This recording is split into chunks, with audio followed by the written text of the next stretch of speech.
In the serene and prosperous village of Meadowbrook, nestled in a lush valley, life was simple and joyful. The villagers went about their daily tasks, and children played in the fields, their laughter echoing through the air. Meadowbrook was known for its bountiful harvests, clear, babbling brooks, and the harmony among its people. However, this tranquil existence was about to be touched by an unexpected visitor. That morning, the village was bustling with its usual activity. The blacksmith's hammer rang out as Tariq, the blacksmith's apprentice, worked diligently beside his master. The scent of fresh bread wafted from the baker's shop, and the chatter of villagers filled the air as they bartered for goods at the market stalls. Tariq, take these buckets and fetch some water from the stream. We need it for cooling the iron. Yes, master. Tariq replied, wiping the sweat from his brow. He picked up the heavy wooden buckets and headed towards the stream, just a short walk outside the village. The path to the stream was lined with wildflowers, and Tariq enjoyed the brief respite from the forge's heat. As he neared the stream, he noticed an old woman struggling with a wooden cart laden with brightly colored candies. Her patchwork cloak of many colors and wide-brimmed hat made her stand out against the greenery. Excuse me, ma'am. It looks like you could use some help with that cart. Tariq said, concern etched on his face. The old woman looked up, her eyes twinkling with gratitude. She nodded and stepped aside, allowing Tariq to take hold of the cart's handle.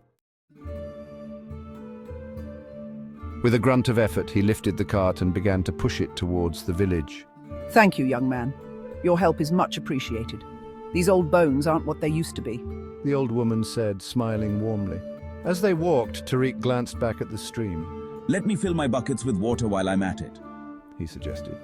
He led the way to the stream, filled his buckets, and then continued pushing the cart with the old woman.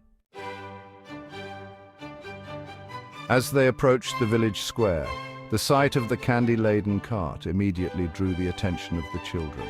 The old woman's arrival brought a sense of excitement and curiosity, a stark contrast to the routine of their daily lives.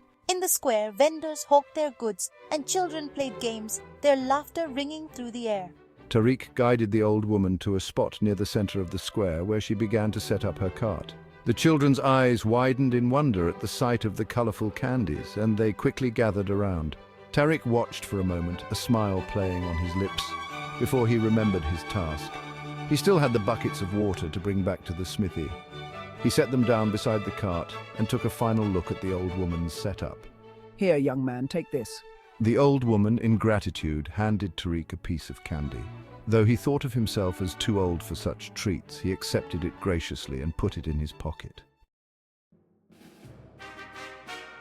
Returning to the blacksmith's shop, Tariq found his master waiting for him, arms crossed and an eyebrow raised. What took you so long, boy? I helped an old lady bring her cart to the village. She was selling candies to the children. I also filled the buckets with water while I was at it. The blacksmith grunted, but seemed satisfied with the explanation. All right, but don't make a habit of dawdling. We've got work to do. Later that afternoon, an orphan girl named Leila, who often visited Tariq at the smithy, arrived. She looked up to him like a brother, and he had grown fond of her. When she saw him, her eyes lit up. Hello, Tariq. How was your day? Tariq smiled and reached into his pocket. I've got something for you, Leila. He handed her the piece of candy. Her face lit up with joy as she took the candy. Thank you, Tariq. You're the best. As Leila skipped away, savoring her treat, Tariq felt a warm sense of fulfillment.